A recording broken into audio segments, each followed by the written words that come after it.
High, আমি Somlata the cake স্টোরিজের তরফ থেকে নতুন আরও একটা কেকের কাজ তোমাদের কাছে নিয়ে চলে এলাম।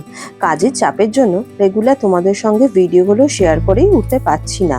তার কারণ হচ্ছে প্রথমত এত লম্বা লম্বা ভিডিও, সেইগুলোকে প্রপারলি এডিট করে তারপর তোমাদের সঙ্গে শেয়ার করা, সেটা কাজের চাপে একদমই সময় পাচ্ছি না। কিন্তু চেষ্টা করব আস্তে আস্তে রেগুলার তোমাদের সঙ্গে একটা করে ভিডিও শেয়ার করার।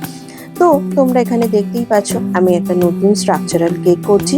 তোমরা আমার সাথে পুরো ভিডিওটা দেখলে লাস্টে কিন্তু তোমরা দেখতেই পাবে যে আমি কি কেক করেছি।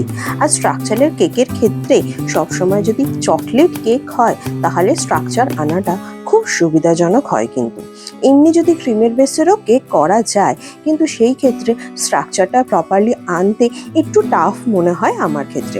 তার কারণ হচ্ছে চকলেট কেকের ক্ষেত্রে আমরা অলওয়েজ চকলেট ক্রিম বা চকলেট মুসটাকে অ্যাজ আ লেয়ারিংয়ে আমি ইউজ করি। তার জন্য হয় কি বলতো, তার জন্য হয় যে এই ক্রিমটা অন্যান্য নর্মাল হুইপ ক্রিমের থেকে একটু বেশি স্টিফ হয় বা এটা দিয়ে স্ট্রাকচারগুলোকে আনতে খুব সুবিধা হয়। তার জন্য এটা একটু বেশি ভালো হয়। এটাকে প্রপারলি ঠান্ডা করার পর যদি কোনো জায়গায় প্রপার স্ট্রাকচার মেনটেন না হয়ে থাকে তখন আমি করি কি, এই চকলেট ক্রিম দিয়ে সেই প্রপার স্ট্রাকচারটাকে এনে নিই। আমি সবসময় স্ট্রাকচারাল কেক বা স্কোয়ার কেকের ক্ষেত্রে করি যেটা আমরা ফ্রস্টিংয়ে না দিয়ে, যেটা কোটিংয়ে আমরা যে ক্রিমটা দিচ্ছি সেটাতে যেন প্রপারলি আমি শেপটাকে এনে ফেলতে পারি। তাহলে কি যখন ফাইনাল লেয়ার্সগুলো দিচ্ছি তখন ওই স্ট্রাকচারটা আনার জন্য বেশি স্ট্রাগল করতে না হয়। আর যদি স্ট্রাকচারাল কেক হোক বা কোনো স্কোয়ার কেক, রেক্ট্যাঙ্গেল কেক হোক, এই ক্ষেত্রে কিন্তু আমি অলওয়েজ ইউজ করি পাইপিং ব্যাগ দিয়ে ক্রিমটাকে দেওয়ার। তার কারণ হচ্ছে তাহলে প্রপার শেপটা মেনটেন হয়।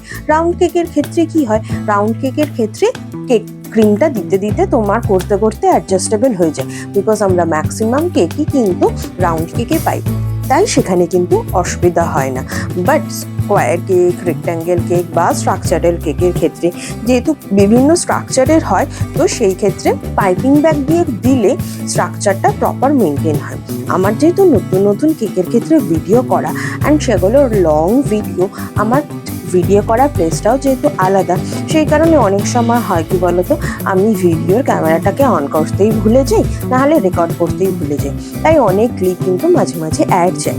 এখানে তোমরা দেখতেই পাবে যে কেকটার ক্ষেত্রে আমি ক্রিমে একটা বেস কালার দিয়েছি, তার উপরে চারটা অরেঞ্জ কালার আনার জন্য কিন্তু আরেকটা অন্য পাইপিং ব্যাগে করে লিকুইড টাইপের ফর্ম্যাটে ক্রিমটাকে করে নিয়ে সেটা কিন্তু ওপর থেকে দিয়েছি।